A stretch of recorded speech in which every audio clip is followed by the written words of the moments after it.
요한복음 2장 우리 1절에서 12절 같이 읽도록 합니다. 시작. 사흘 되던 날에 갈릴리 가나에 혼인이 있어 예수의 어머니도 거기 계시고 예수와 그 제자들도 혼인의 청함을 받았더니 포도주가 모자란지라 예수의 어머니가 예수에게 이르되 저희에게 포도주가 없다 하니 예수께서 가라사대 여자여 나와 무슨 상관이 있나이까 내 때가 아직 이르지 못하였나이다. 그 어머니가 타인들에게 이르되 너희에게 무슨 말씀을 하시든지 그대로 하라 하니라. 거기 유대인의 결례를 따라 두세 통 드는 돌 항아리 6이 놓였는지라. 예수께서 저희에게 이르시되 항아리에 물을 채우라 하신즉 아구까지 채우니 이제는 떠서 연회장에 갖다 주라 하시매 갖다 주었더니 연회장은 물로 된 포도주를 맛보고 어디서 났는지 알지 못하되 물도온 하인들은 알더라. 연회장이 신랑을 불러 말하되 사람마다 먼저 좋은 포도주를 내고 휴한 후에 낮은 것을 내고는 그대는 지금까지 좋은 포도주를 두었도다 하니라. 예수께서 이 처음 표적을 갈릴리 가나에서 행하여 그 영광을 나타내시매 제자들이 그를 믿으니라. 그 후에 예수께서 그 어머니와 형제들과 제자들과 함께 가버나움으로 내려가 거기 여러 날 계시지 않으시니라. 여러분, 가나 혼인 잔치에서 어떤 죄라는 부분을 여러분 찾을 수 있겠습니까? 죄. 우리가 여기서 죄라는 부분을 찾기는 매우 어려울 겁니다. 그리고 가나 혼인 잔치가 맨 첫 번째 표적이라고 하잖아요. 그러면 우리 첫 번째 표적을 보면서 또 그 이후에 이제 38년 된 병자를 고치고 무리를 걸으시고 오병이어를 행하시고 그 다음에 나사로를 고치시는 이런 여러 장면들을 통해서 그 사건들마다 주님이 보여주는 어떤 이적, 아무튼 놀라운 일입니다. 그래서 우리는 7가지 표적이라고 해서 많이들 기억을 하는데 우리 베레아 사람은 그런 표적 그 자체를 보는 것에서 조금 더 깊게 주님의 그 의도하시고자 한 그 뜻까지 볼 수 있어야 되는 게 매우 중요합니다. 그래서 이 가나 혼인 잔치에서 물이 포도주로 되는, 그러니까 물이 포도주로 된다면 여러분 어떤 겁니까? 확 그 식이 바뀌는 겁니다. 완전히 바뀌는 거예요. 사람이 동물이 되는 것보다 더 어려울 수도 있을 정도로 완전히 그 화학 공식이 바뀌는 그 놀라운 일이 지금 생기는 겁니다. 그런데 주님이 이렇게 화학 공식이 바뀌는, 물이 포도주로 바뀌는 이 것만을 보여주려고 하는 것이 아닙니다. 주님의 모든 표적은 이렇게 능력이 나타났다, 이렇게 우리가 놀랄 만한 일을 겪었다, 이걸 말씀하시는 것이 아니라 이런 표적을 통하여서 도대체 이 사람이 도대체 누구냐, 도대체 이 사람이 이렇게 하는 것이 어디로부터 말미암았느냐, 그렇다면 과연 이 사람이 이러이러한 말 그대로 그리스도라면 그러면 이 사건을 경험한 우리는 어떻게 해야 되느냐 하는 그런 것까지 우리한테 촉구를 시켜주는 겁니다. 그러니까 사건 그 자체는 우리가 이야기하기 쉬워요. 물이 포도주로 된 사건, 표적을. 그러나 그 이면에 과연 이 일을 행하신 분은 누구이고 이것을 우리가 알게 된 우리는 이제부터는 어떻게 살아야 되고 우리는 과연 무엇이냐까지 볼 수 있어야 되는 게 표적의 진짜 의미입니다. 그런데 많은 사람들이 물을 포도주로 변해게 된 그 사실만을 우리가 많이 알죠. 그리고 무리를 걸은 것도 그렇고 오병이어를 일으킨 것도 그렇고 죽은 나사로를 살리신 것도 그렇고 이것이 우리 눈에 보이기에는 깜짝 놀랄 만한 일입니다. 한 번도 예수를 만나보지 못했던 사람들, 그리스도를 알지 못하는 사람들은 이런 표정만 보고도 놀랄 수밖에 없어요. 그러나 우리는 여기서 더 들어가지 않으면 우리의 믿음은 그냥 기적 그 자체에 더 큰 믿음이, 더 큰 역사를 바라볼 수 있는 큰 믿음까지 가지 못하고 기적만 바라보는 그런 것에 머무를 수밖에 없게 됩니다. 그러면 어떻게 되느냐? 주께서 그 오병이어를 일으키고 난 다음에 그 연이어서 내가 생명의 떡이라고 말씀하시잖아요.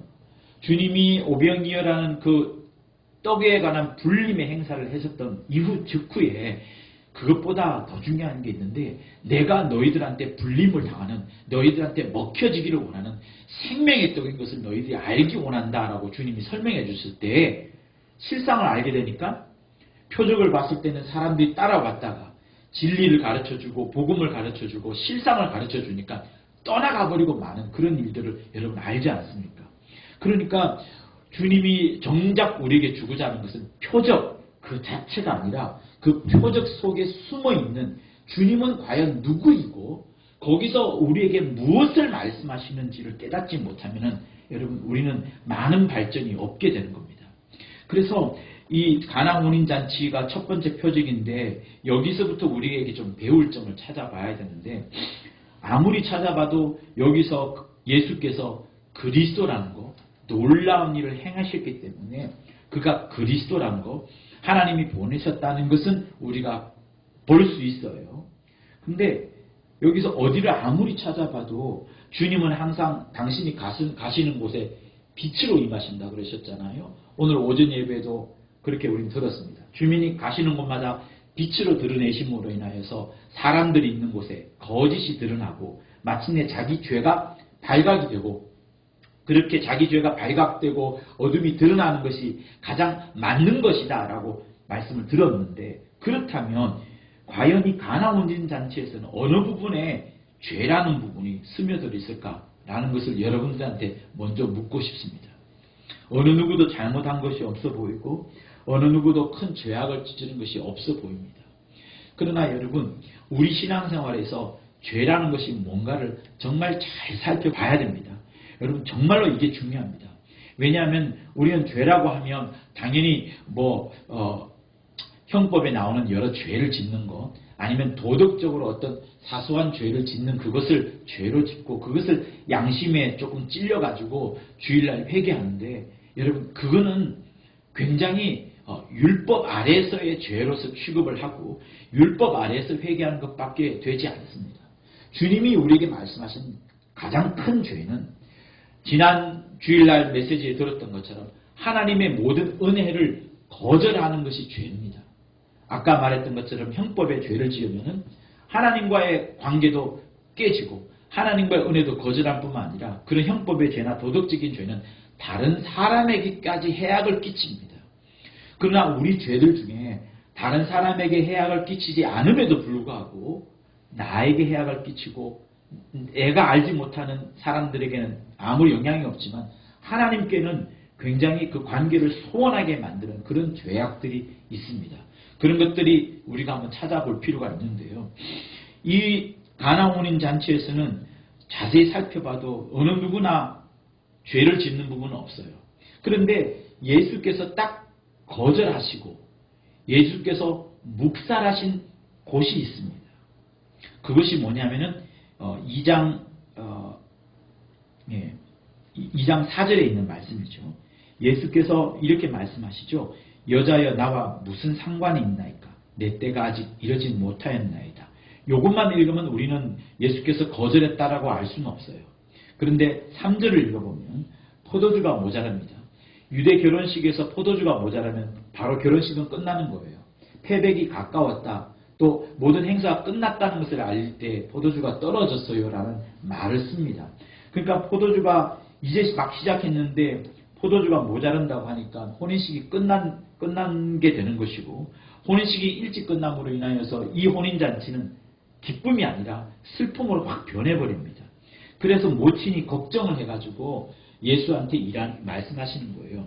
포도주가 없습니다. 근데 주님이 그러세요 어머니 이렇게 해도 되는데 여자여 라고 말을 하고 그게 나와 무슨 상관이 있습니까? 라고 말합니다. 굉장한 거절을 하는 거예요. 그런데 주님의 이 표현은 쌀쌀 맞기도 하고 싹싹한 것은 전혀 없고 자기 모친을 향하여서 굉장히 냉담한 반응이고 또 이 혼인잔치에서 포도주가 떨어졌으니 이런 위중한 상황을 좀 어떻게 해소해 보려는 그런 것에 찬물을 끼얹어 버리는 주님의 답변입니다. 그러니 지금 죄라는 부분 아직 우리가 찾지는 못했습니다만 주님이 딱 반응을 보인 것, 주님이 싫다라고 정확하게 표현하신 부분, 거절하고 묵살하는 표현이 있다면 4절에 있는 부분이 되는 것인데 모친의 포도주가 없나이다 하는 그 말에 대해서 주님은 거절을 하는 겁니다. 그러면 잘 보세요. 포도주가 이 혼인잔치집에서 필요합니다. 그런데 주님은 포도주를 만들거나 어떻게 제공하는 일을 거부합니다. 노라고 대답을 하시는 거예요.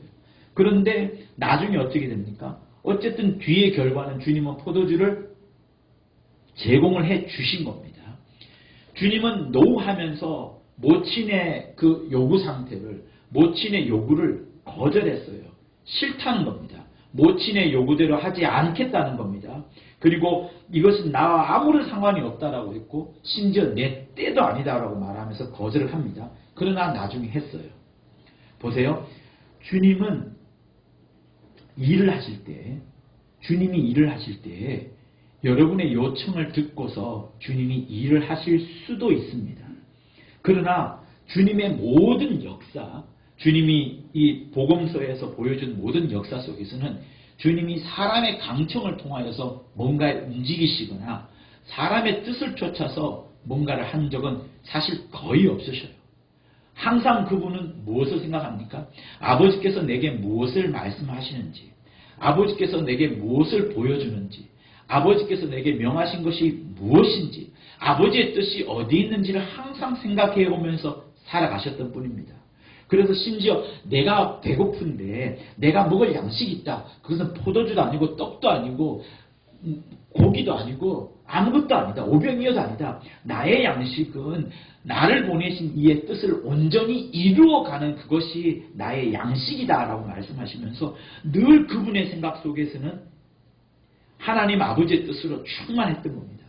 그래서 주님이 역사를 하실 때에 주님의 제1번 목적은 여러분 무엇인가 하면 내 때가 이르지 아니하였노라 라고 말씀하시는 것처럼 주님의 1번 목적은요, 십자가에서 죽으시는 것이 제1번 목적입니다. 주님의 1번 목적, 아버지께서 아들에게 일러준 첫 번째 뜻이 너는 십자가에서 죽으라는 그것이 제 첫 번째 목적이에요.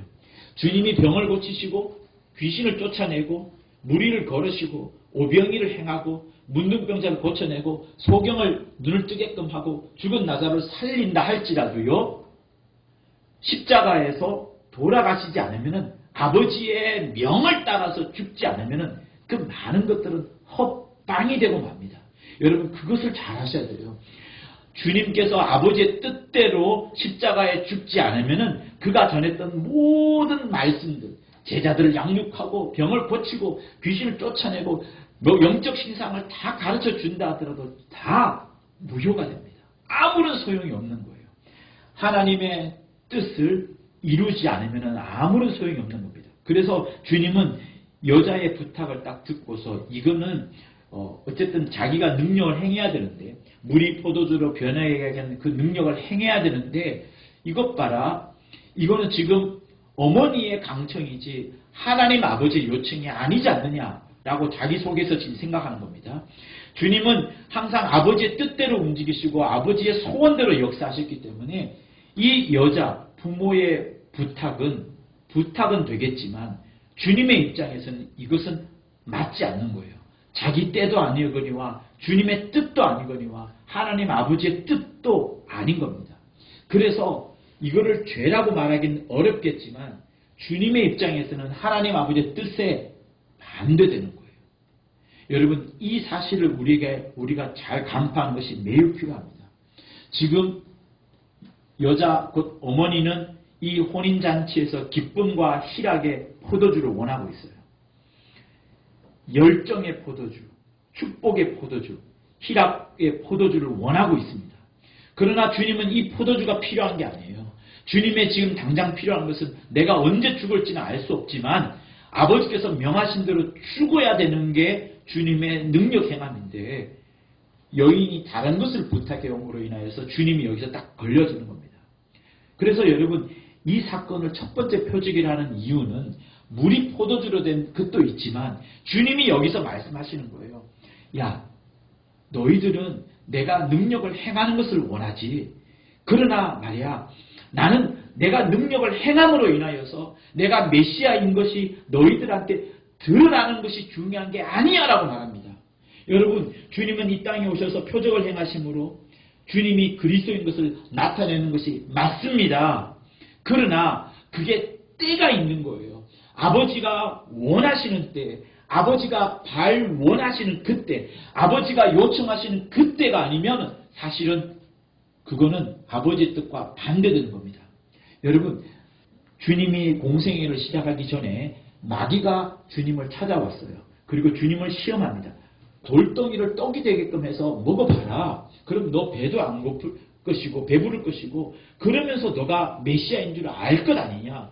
너 저 높은 성에서 뛰어내려 봐라. 천사가 다칠 거 아니냐. 그러면 누구나 다 너를 메시아로 알 것 아니냐. 나도 너를 메시아로 알고 너를 엎드릴 것이다. 천하 영광까지 이야기하면서 주님을 시험합니다. 그게 왜 주님을 시험하는 걸까요? 제일 중요한 이유는 그 요청마다 공통점은 뭐냐면 그 요청사항이 한 가지의 공통점은 그거예요. 당신이 메시아임을 표적을 드러냄으로 인하여서 이적을 행함으로 인하여서 당신이 메시아인 것을 당신의 능력으로 당신의 힘으로 보여주소서라고 말하는 겁니다. 여러분 결과는 똑같아요. 메시아인 것을 드러내는 것은 상관이 없습니다. 좋을 거예요. 사람들한테 믿음을 심어주는 것이니까. 그러나 진짜 중요한 것은 그것이 누구로부터 시작하냐는 거예요. 이적을 행하고 능력을 행하는 것이 하나님 아버지로부터 시작하느냐, 주 예수의 간절한 소원으로부터 시작하느냐, 아니면 사람에게부터 시작하느냐, 아니면 마귀의 시험처럼 광야에서 마귀로부터 시작하느냐, 그 차이가 있는 겁니다. 성도 여러분, 지금 이 가나 혼인잔치에서 주님에게 주여 당신이 능력을 보여주소서, 당신이 정말 메시아인 것을 드러내어 주소서. 주님은 이 가나 혼인잔치 전까지 아무런 메시아임을 드러낸 적이 없어요. 그런데 모치는 알고 있습니다. 자기 태중에서 성령으로 잉태됐었고 어느 누구도 알지 못하지만 자기 남편도 알지 못하지만 자기만큼은 확실하게 자기 몸에서 태어난 이 자가 하나님으로부터 온 자인 것을 또 성령으로 인하여 잉태된 것을 하나님이 보내시는 것을 알기 때문에 적어도 자기 아들 예수께서 메시아 혹은 적어도 선지자이니 이 정도 가나 혼인잔치의 능력만큼은 충분히 행하실 것이다 라고 생각을 하고 더군다나 혼인잔치집에서 포도주가 떨어지면 슬플 것이니 이것을 해소하기 위해서라도 주님한테 소원을 들어주면 좋지 않겠냐. 혼인잔치집에도 좋고 자기도 좋잖아요. 그죠? 부탁한 자기도 좋고 또 심지어 이렇게 함으로 인하여서 제자들 앞에서 메시아인 것도 드러내면 얼마나 좋겠냐 하면서 일석삼조 등등으로 주님이 부탁을 한 겁니다. 주님께. 그러나 주님은 여기서 거절하는 거예요. 주님이 냉큼 아멘하지 않았습니다. 거절했습니다. 여자여 나와 무슨 상관이 있습니까? 아무런 상관이 없다는 거예요. 하지 않겠다는 겁니다. 내 때가 아직 이르지 못하였나이다라고 거절하는 거예요. 강력한 거절입니다. 사실은 제가 느낀 영감은 강력한 거절이 아니라 사실은 여인을 꾸짖는 거고요. 우리 역시도 꾸짖는 거고요. 이게 죄악이라고 오히려 우리에게 말씀해 주는 겁니다. 여러분 우리가 교회에 와서 얼마나 주님 앞에 주님의 주인 되심에 대해서 인정하지 아니하고 주님의 능력에 대해서 우리가 구합니까? 주여 당신이 이적을 베풀어 주셔서 내 사업 좀 망하게 하는 이 사업 좀 살려주세요. 주여 이적을 베풀어 주셔서 정말 큰일 난 이 일을 좀 해소하게 해주세요. 주여 이적을 베풀어 줘가지고 좀 돈 좀 쏟아지게 하셔서 이 가난에서 떠나가게 해주세요. 여러분 이 소원이 나쁜 게 아닙니다. 그러나 잘 살펴보면 그 속에 무엇이 스며들어 있어요? 만약에 그 속에 나의 욕심으로 가득 차 있는 드러나지 않은 욕심이 주의 이름을 힘입어 가지고 그것이 발현되는 것이라면 여러분 우리는 심각한 기도 제목을 주님께 강청하고 있는 겁니다. 주님은 그거를 지금 이 자리에서 첫 번째 표적에서 지적하고 있는 거예요. 여기서 아무도 죄를 찾지 못했을 겁니다. 저도 찾지 못했어요. 그런데 왜 하필이면 여기서 주님은 첫 번째 표적이라고 했고 이거를 사람들이 다 기억하고 있느냐라는 걸 생각해 봤을 때 그리고 주님이 여기서 반드시 거절했어요. 나와 무슨 상관이 있나이까라고 거절했습니다. 그렇다면 주님은 이건 싫다는 거예요. 왜 싫은지 저는 고민하게 된 것이고 왜 싫은 것에 대해서 고민을 하면서 이게 우리 사람 심령 속에 심어 스며들어가 있는 우리의 수많은 욕심 덩어리를 말해주는 게 아닌가라는 그 포인트를 찾게 된 겁니다. 여러분 요한복음 7장을 한번 보시겠어요? 요한복음 7장에 이런 부탁이 있습니다. 초막절이 가까웠어요. 유대인이라면 누구나 다 초막절, 유대인의 3절기에는 예루살렘에 올라가서 순례를 행해야 됩니다. 예수께서 그리스도이시지만 11조를 내셨을까요? 내지 않으셨을까요? 잘 모르죠. 성경에 안 나오니까. 예수께서 성전세를 내었을까요? 내지 않았을까요? 내었습니다. 성경에 나오니까. 그러나 예수께서 11조를 내셨을 가능성이 매우 높은 것은 바리새인에게 의와 인과 신과 이것까지도 저버리지 말아야 되겠다 하면서 11조를 설명하신 부분으로 보면 주님은 11조도 하셨던 걸로 알 수 있습니다. 왜 그런가 하니 주님은 율법 아래에 오셔가지고 율법의 소원까지 다 이루셔야 되는 완벽한 분이시기 때문에 율법도 11조도 성전세도 심지어 초막절날 예루살렘에 올라가는 것도 행하셔야 되는 겁니다. 그런데 주님이 뭐라고 하세요? 이때 형제들이 부탁합니다. 형제들이 예수께 이르되 당신이 행하는 일을 제자들도 보게 여기를 떠나 유대로 갔어서 유대에 올라가라고 부탁하는 겁니다. 예루살렘에 올라가라고 부탁하는 겁니다. 그 속에 뭐가 들어가 있어요? 지금 7장 2절에 어떤 사건이 있었나 하면 물 위로 걸으시는 장면이 6장 16절 이하에 나오고요. 그 앞에 보면 5,000명을 먹이는 장면이 6장 1절부터 흘러나오게 되고요. 38년 된 병자를 고치는 부분이 5장에 흘러나오고요. 이렇게 주님은 계속해서 당신이 그리스도인 것을 나타내십니다. 하나님의 뜻을 쫓아서 나타내십니다. 그리고 이 모든 것들은 어디서 이루어지냐? 예루살렘이 아니라 갈릴리에서 이루어진 거예요. 그러니 예루살렘은 아직까지 영향력이 적고 그 밖에 갈릴리와 이 바닷가 그 근처에서 계속 예수의 소문이 흘러나는 겁니다. 그러니까 이제 형제들이 부탁하는 거예요. 마침 초막절도 됐거니와 우리 형 예수께서 초막절날 예루살렘에 올라가셔서 지금까지 행했던 모든 능력을 자기의 힘으로 한다면 메시아인 것이 드러날 것이고 그러면 그때서야 주님도 좋고 형제인 우리도 좋고 이스라엘 사람들도 좋고 메시아가 들어가시니 모두가 좋은 게 아니냐라고 생각을 하고 모친 마리아처럼 똑같이 부탁을 하는 겁니다. 당신의 능력으로서 당신이 메시아인 것을 표적을 통하여 보여주세요 라고 하는 겁니다. 초막절날 올라가서 당신이 행하신 일들도 제자들도 보고 유대에 드러내게 하소서.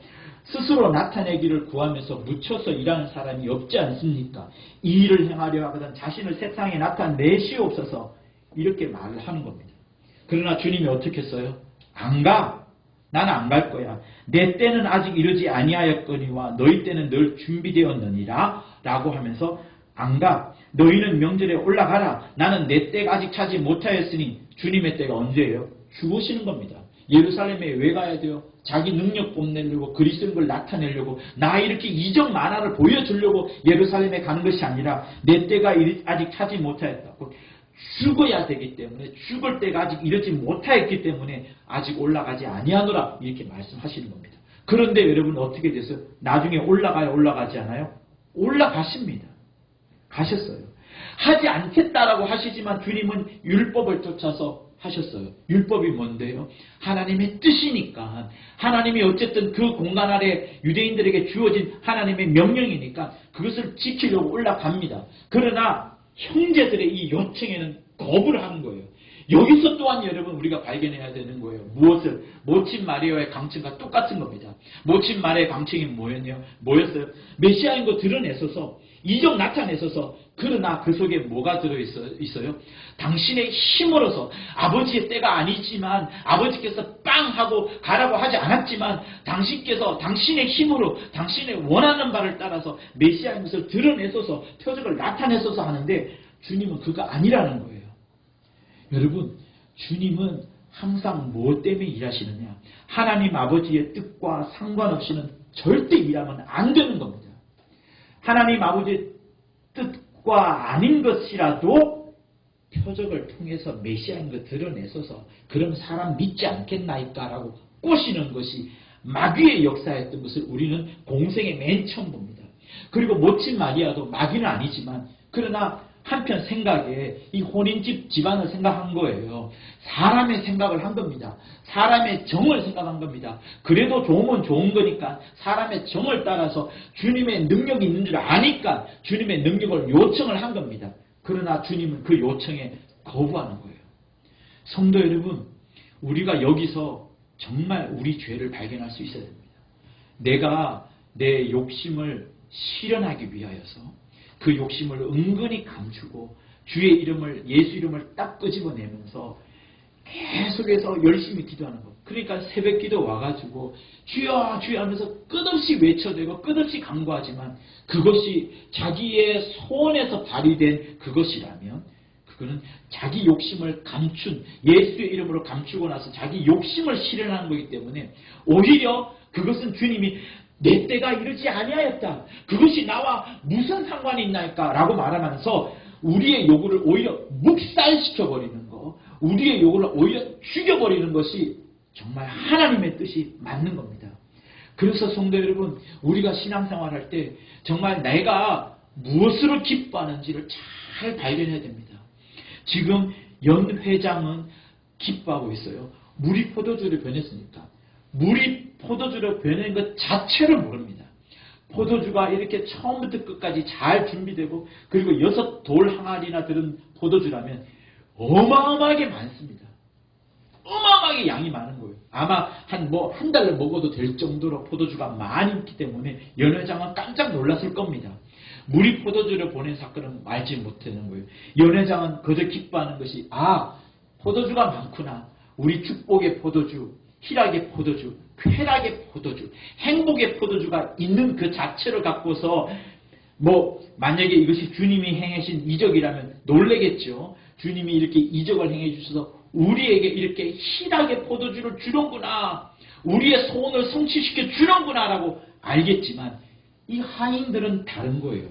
하인들의 기쁨은 충격입니다. 모친도 충격입니다. 물이 변했다는 걸 알고 있거든요. 단순하게 물이 포도주를 변한 게 아니라 왜 물이 포도주를 변했는지 알고 있습니다. 그냥 단순히 주님의 능력으로 물이 포도주로 변했다는 것은 피상적인 거예요. 그냥 물이 포도주로 변한 주님의 능력이 있었다는 것은 피상적으로 겉으로 보기에 표정만 보기에 아는 겁니다. 자세히 바라보니까 어떻게 변하게 된 거예요? 그게 중요합니다. 보세요. 아까 봤던 우리 그 2장에서 이 가나 혼인 잔치의 첫 번째 주인공은 누군가 하면 포도주가 주인이에요. 포도주. 3절에 있어서 주인공, 3절의 주어가 누굽니까? 나는 학교 간다 할 때 학교가 주인이 아니지 않습니까? 학교에 간다 할 때 학교는 보호고요. 내가가 주인이 됩니다. 그가 설교한다. 그가가 주인인 거예요. 그가 성도들에게 설교한다. 성도가 목적어가 되는 것이고 그가가 주어가 되는 겁니다. 이 가나 혼인 잔치에 있어서 가장 큰 사건은 포도주가 떨어진 거예요. 그래서 가나 혼인 잔치의 주인은 사실 누군가 하면 여자의 목소리처럼 어머니의 목소리처럼 저희에게 포도주가 없나이다. 포도주가 주인이에요. 포도주가 최고입니다. 포도주가 짱이에요. 포도주가 없기 때문에 주님을 끄집어내고 주님을 불러오는 겁니다. 주님의 이름을 불러내는 거예요. 무엇 때문에? 주님의 요청이나 하나님의 뜻이 아니라 포도주가 없기 때문에, 사실은 사람의 욕심 때문에, 사람의 원하는 바 때문에 이 포도주가 주인 되어 있는 거예요. 그런데 언제 변합니까? 예수께서 4절에서 거절하죠. 묵살하죠. 놓으라고 말합니다. 그때 여자가 깨닫습니다. 5절에 깨닫죠. 하인들한테 말합니다. 너희에게 무슨 말씀을 하시든지 그대로 하라. 주인이 바뀝니다. 포도주가 없어서 포도주가 주인이었는데 여자가 깨닫고 나서 포도주가 주인이 아니구나. 주님이 무슨 말을 하든지 간에 그대로 하라라고 말하면서 주님을 주인으로, 주님을 왕으로, 주님을 최고 짱으로 만들 때에 이 물이 포도주로 변하게 된 겁니다. 그때 기쁨이 나타났던 거예요. 그래서 성도 여러분, 이 물이 포도주로 변한 가나 혼인 잔치에서 물이 포도주로 변한 그것만을 바라보는 것은 굉장히 피상적인 것이고요. 그거는 사실상 기독교가 아니라 어떻게 보면 종교에 불과합니다. 사람의 욕심을 이루어가는, 사람의 욕심을 실현해 나가는, 그 욕심이 어머니의 강청으로 아까 7장에서는 형제들의 요청으로 인하여서 주님이 어떤 뭔가를 하실 것 같았지만 다 그렇지 않고 주님은 아버지의 뜻대로 율법을 쫓아서 아니면 아버지의 뜻을 쫓아서 아버지의 소원하는 바를 쫓아서 이렇게 역사를 했던 것처럼 그제서야 주님이 주인 되고 나서야 이런 표적이 나타났던 겁니다. 그래서 가나 혼인잔치를 바라볼 때 물이 포도주로 된 것만 바라보면 여러분 실패하는 거예요. 그거는 그냥 한 가지 기독교 종교밖에 되지 않습니다. 저는 한 가지 경계하고 싶은 부분이 바로 이 부분이에요. 우리 중에 누가 이 모친 마리아가 죄를 짓고 있다는 걸 누가 알겠습니까? 아무도 죄라고 발견하지 못할 겁니다. 저도 발견하지 못했어요. 주일 오전 메시지에 우리가 2장을 공부할 때 저도 이 부분을 죄라고 발견하지 못했고 다른 부분으로 설교를 했던 거거든요. 그런데 지난주에 주일 메시지를 듣고서 더 깊이 빠진 상황에서 제가 기도하는 중에 이 부분이 여자가 지금 죄를 저질렀구나. 주님이 노했어요. 거절했어요. 다시 말하면 주님이 꾸짖고 있는 것이고요. 그것이 우리를 향하여 말씀하시는 겁니다. 너희들 포도주를 즐기지 마라. 단순한 포도주를 말하는 것이 아닙니다. 너희들의 욕심을 실현하고자 나를 깨우지 마라. 나를 부르지 마라. 오히려 그것 없이도 이런 것 없이도 나를 만족하고 이런 것 없이도 나만으로 충만해야 되는 것이 맞지 않느냐. 이렇게 되물으시는 거예요. 그런데 그때 그것을 깨닫고 나서 시편 23편을 대예배 때 우리가 암송하는데 여러분 시편 23편 내용이 뭡니까? 여호와는 나의 목자시니 내가 부족함이 없으리다. 너무나도 부족함이 많아요. 물질 주세요. 명예 주세요. 돈 주세요. 결혼하게 누구 주세요. 우리에게 요청사항이 너무나도 많습니다. 포도주 주세요. 예루살렘에 올라가셔서 메시아 좀 드러내 주세요. 주님의 능력을 보내주세요. 주님의 이적을 보내주세요. 우리는 부족한 게 너무 많은 것 같습니다. 그런데 여호와는 나의 목자시니 내가 부족함이 없으리로다. 내 영혼을 소생시키시고 자기 이름을 위해 의의 길로 인도하십니다. 이렇게 우리는 외치는데 계속해서 우리 속에서는 욕심이 들 것입니다. 그래서 성도 여러분, 우리가 주일날 왜 오셔야 되냐면 우리는 육체가 있기 때문에 하루 3끼 반드시 음식을 먹습니다. 3끼 음식이 땡겨요. 땡깁니다. 이것은 나쁜 게 아니에요. 내 육체가 살기 위해서 음식이 땡겨집니다. 다시 말하면 육체가 있는 동안에는 끊임없이 우리에게 있어서 또 다른 욕심이 들을 거라는 거예요. 모든 정욕들이 나를 이끌어냅니다. 육체가 있는 동안에는. 그래서 육체가 있는 동안에는 끊임없이 하나님의 말씀으로 인하여서 내가 무엇이 죄인지, 무엇이 죄로 이끌게 하는지, 무엇이 하나님을 뜻을 떠나서 나쁜 짓을 하게 하는지를 발견하는 것이 예배고 이 말씀의 시간인 겁니다. 그래서 이것을 깨닫는 것이 매우 중요한 거예요. 오늘 이 사건에서는 우리가 알 수 있는 것이 분명히 드러나지 않았지만 그래서 더더욱 중요하지만 감추어져 있는 모친의 요청 속에 우리의 은근히 스며들어 있는 욕심이 들어가 있는 겁니다.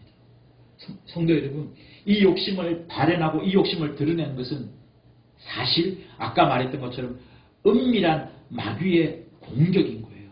은밀한 우리 육체를 통하여서 우리를 유혹하는 그겁니다. 우리는 욕심을 갖고 있는 이상 끊임없이 죄를 짓게 되는 잠재적인 죄인들이에요.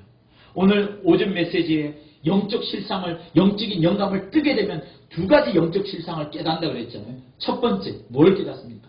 아, 내가 죄인이구나. 그냥 죄인이 아닙니다. 철저한 죄인이구나. 어제도 죄인이었고 지금도 죄인이고 앞으로도 죄인이다.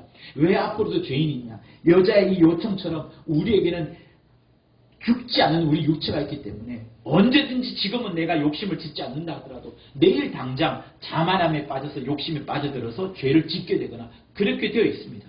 그래서 하나님의 은혜 가운데 젖어들고 하나님의 말씀으로 깨어나지 않으면 우리는 안 되는 거예요. 그게 영적 실상의 첫 번째입니다. 그래서 내가 철저한 죄인이구나 하는 걸 깨닫고 나서 이제 나 혼자는 쓸 수 없으니 내 힘으로 내 노력으로는 하늘나라 절대 갈 수 없으니 내 수고와 내 방법은 끊임없이 내 욕심을 발현시키려고 주님을 끄집어내고 주님의 이름을 당겨오는 것처럼 그렇게 받게 되지 않으니 나를 살려줄 유일한 분 구원자이신 예수께서 필요하시다라는 것을 말씀하시는 겁니다. 그래서 여러분, 주님이 이 땅에 왜 오셨습니까? 지금 이 가나 혼인잔치에는 십자가도 없고 죄도 사실 없어 보이지만 주님은 여기서 말씀하시는 거예요. 여인에게 감추어진 이 요청사항을 보시면서 우리에게 다시 한번 일러줍니다. 너에게 이런 죄가 있다. 그냥 율법을 짓고 나쁜 살인하고 나쁜 짓 하는 그런 죄를 말하는 게 아니라 모든 사람에게 영원히 모든 인류에게 앞으로 태어날 사람들에게 쫓아 있는 이 감추어진 죄를 드러내시고 이 죄를 지고 주님이 십자가에서 달려 돌아가신 겁니다. 여러분, 주님은 여러분에게 희락의 포도주를 제공하려고 예루살렘에 올라가셔서 메시아인 것을 드러내게 하시려고 이 땅에 오셔서 십자가에 돌아가신 분이 아닙니다. 십자가에 돌아가실 분이 왜 여러분의 포도주를 채워줍니까? 십자가에 달려 죽으실 분이, 여러분의 죄를 안고 도말하실 분이 왜 죽으셔야 되나는 거예요. 그럴 필요 없습니다. 그냥 말로만 성취해주면 되지. 그러나 우리 죄가 있기 때문에 도무지 우리 스스로는 꺾을 수 없는, 도무지 우리 스스로는 해결할 수 없는 이 욕심을 끄집어내어서 도말해야 되기 때문에 주님은 지금 이 자리에서도 보이진 않지만 십자가에서 달려 돌아가시면서 너희들이 이런 죄가 있다, 이렇게 들끓는 욕심을, 나는 너희들은 모르겠지만 그저 사람의 인정, 사람의 감정, 혼인집 잔치 이런 불쌍함을 갖고 내게 말하겠지만 모든 것들이 아버지의 뜻이 아니기 때문에, 내 때가 이르지 아니하였기 때문에, 내가 아직 주인 되지 아니하기 때문에 내가 할 수가 없다라고 말씀하시고, 오히려 이런 모든 우리의 욕심 덩어리를 짊어지고 십자가에서 달려 돌아가시는 것이 사실 여기서 보여야 하는 겁니다. 성도 여러분, 그래서 저는 여러분들이 끊임없이 말씀을 들으면서 내가 죄인이라는 것을 발견하고 이 죄를 도말하는 그 메시지를 많이 들으시고요. 또 찬송가를 부르시면서 내가 다른 것으로 만족하지 않냐고 주의 영원한 팔에 안기세, 주의 영원한 팔에 안기세라 불렀던 것처럼 여러분 다른 것으로 만족하지 말고 주 예수로만 만족하는 것이 주님이 진짜 원하시는 겁니다. 주님은 여러분의 모든 것을 다 까그리 다 완전히 없애고 불사를지라도 나만으로 만족하는 그 사람을 진짜 성도요, 진짜 그리스도인으로 찾고 계시는 겁니다. 그거 아닌 이상은 모두가 다 가짜인 것이고 양다리 걸친 것이고, 심지어 어떤 사람은 그 중에는 불신자도 있는 겁니다. 하나님께서 우리의 소원마다 다 들어주신다면 여러분 이 자리에 많은 사람들이 남아있을 것 같죠? 그렇지 않습니다. 왜 문명이 발달하고 돈이 쏟아지는 선진국에서 왜 교회를 사람들이 다 떠납니까? 그거는 다 그 사람들의 육체의 만족을 채워주다 보니까 주님의 필요가 없는 거예요. 주님의 필요가 없으니까 더 이상 요구할 것도 없고 강구할 것도 없는 겁니다. 그러나 주님은 우리에게 요청하신 뭡니까? 다른 것 없이도 오직 주님 한 분만으로 만족하는 것을 원하시는 거예요. 그런 자들이 어떤 고백을 하는 줄 아십니까? 다른 사람, 다른 육체 욕심, 다른 돈, 명예, 세상의 어떤 것으로 만족하지 않고 오직 주님 한 분만으로 만족하는 사람이 그 하박국 4장에 있는 그 멋진 고백을 하게 되는 겁니다. 아무도 하박국 4장과 같은 그런 고백을 할 수가 없어요. 오직 그런 사람만, 주님 한 분만으로 만족하는 사람만 하박국 4장의 그 멋진 고백을 하는 겁니다. 이렇게 하죠. 내가 창자가 흔들리고 목소리가 떨리고 내 입술이 막 부르부르 떨린다. 모든 무리가 나를 치러 오는 이 환난 날에 그러나 내가 기다리는 자가 있으니 내 뼈에 썩이는 것이 들어오고 내 몸이 막 처소에 떨리지만, 그러나 진실된 고백이 이제 나타납니다. 비록 무화과 나무가 무성치 못하며 포도나무에 열매가 없으며 감람나무에 소출이 없고 밭에 식물이 없으며 우리의 양이 없고 외양간에 소가 없을지라도 나는 하나님 여호와를 인하여 즐거워하고 나의 구원의 하나님을 인하여 기뻐하리라. 그런데 우리는 주일날 우리는 새벽 기도하면서 또 내가 기도하면서 기도 제목을 내면서 무화과 나무가 무성케 해주세요. 포도나무가 열매가 많게 해주세요. 감람나무에 소출이 망청 쏟아지게 해주세요. 밭에 식물이 막 터져나게 해주세요. 우리의 양이 넘치고 또 넘치게 해주세요. 외양간에 소주가 막 넘쳐나서 새끼도 많이 낳고 막 부유하게 해주세요. 이렇게 기도합니다. 여러분 주님은 그거를 죄라고 이 가나 혼인잔치에서 말씀을 하시고 그걸 감추어 주시면서 우리에게 표적을 일러주시는 거예요. 성도 여러분, 우리가 진짜 기뻐해야 될 것은 물이 포도주로 변하긴 했습니다. 그러나 그때 물이 왜 포도주로 변했습니까? 그가 사람들의 강청함을 받아서 포도주로 변한 것이 아니라 예수를 주인으로 섬긴 거예요. 얘들아, 그가 무슨 말을 하든지 그대로 해라. 말도 안 되는 말씀을 하더라도 그대로 해라라고 말씀하시면서 주님을 가장 왕으로, 주님을 가장 주인으로, 내 삶의 가장 우두머리로 세웠을 때 주님이 역사하게 된 겁니다. 그때 이렇게 기쁨이 일어난 거예요. 그래서 성도 여러분, 여러분에게 언제 기쁨이 정말 일어난 줄 아십니까? 여러분에게 무화과나무가 무성해지고 포도나무 열매가 많아지고 감람나무 소출이 많아지고 밭에 식물이 많아지고 우리 양이 많아지고 외양간의 소가 많아진다고 해서 기뻐할 것 같죠? 이렇게 다 채워져 보세요. 기쁜가? 진짜 기쁜가? 정말 기쁜가 한번 두고 보세요. 하나님을 오히려 떠나게 됩니다. 하나님이 정말 원하는 참 성도는 그런 것 하나 없어도 하나님 한 분만으로 만족한 그 자를 찾으시고 그 자를 진짜 성도라고 부르시고 그 자를 데려다가 저 하늘 초소에서 영원한 초소에 데려가시려고 하는 그것입니다. 그래서 성도 여러분, 이 본문에서 정말 내가 어떠한 마음으로 주님을 찾아야 되고 내가 내 소원을 발현하는 것이 아니라 주님의 뜻을 쫓아가는 것이 하나님의 가장 기뻐하는 것이고 주님이 정말 우리를 부르실 때에 주님이 정말 나를 찾으실 때 나는 정말 주님의 소원대로 내 소원과 내 뜻이 아니라 주님의 소원대로 주님의 원하시는 대로 주님의 뜻대로 살았나이다라고 이렇게 나아갈 때 비록 내게 명예가 없고 소출이 없고 무성함이 없고 식물도 없고 양도 없고 소도 없을지라도 주님 한 분만을 가장 크게 가장 많게 들고 감으로 인하여서 주님이 진짜 기뻐하시는 우리 귀한 대구 성도들 다 되실 것을 예수 이름으로 부탁을 드립니다. 성도 여러분, 그래서 여기 감추어지는 죄를 발견하시고 내 이런 욕심들이 드러나지 않고 오직 주님의 뜻, 주님의 소원, 주님의 간절함만으로 이 평생을 살아가는 귀한 역사, 그리하여서 하나님의 놀라운 표적들이 여러분 삶 가운데 더 많이 주장되어 주시기를 예수 이름으로 부탁을 드립니다. 우리 시간 예수 한 번 하면서 기도하실 때 주님 한 분만으로 충만 주님 한 분만으로 감사 도무지 부족함이 없는 그런 신령한 삶을 살게 해달라고 예수 한 번 하며 기도합니다. 예수여